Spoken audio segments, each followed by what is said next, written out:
Hadian ke jingmi ke wega seng ke balatho ke shiti ke jingkwa banti yau marpo khandau uranium na ke Jylla. Nagaliang menteri rang ba ke Jylla Conrad kongkal sangma ulo ong ba ke Sorkar Jylla da leileiru kanam shah banti uranium ha Meghalaya. Ulo ong ba kinu kiseng gila abantho ke Sorkar India. Bad omla ban khang ki tang ba kamut pat bagade kenong rem ke ba ke Sorkar Jylla ke yeng. Conrad kongkal sangma uloong baklem gejing menjurlang jong patba on sha satya banti uranium ha Jylla namar kadeka kam yap kam im upat ba bakade ka kwet ka khya upat ba bakade yakalawe jong Jylla Menteri rang ba Jylla ula pentep bakam shimladan satya kanu gejing pha ktien ne gejing tho na Sorkar pedeng sha Jylla ha ka bedai bat ka kam ti uranium from day one. Number one is that organizations can write. I cannot stop an organization from writing to Government of India. But that does not mean that's the stand of the government.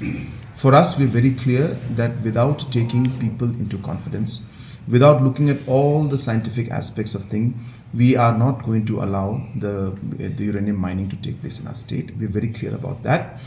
It is regarding people's lives, it's regarding people's health, it's regarding the future of our state.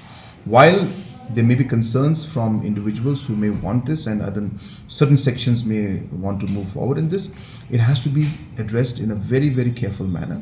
And as I said, we have to take people on board. We have to be very carefully studying the impact of these things. Until then, we have to ensure that no step is taken in that direction in any way, because as I said, this is regarding the lives of the people and the future of our people.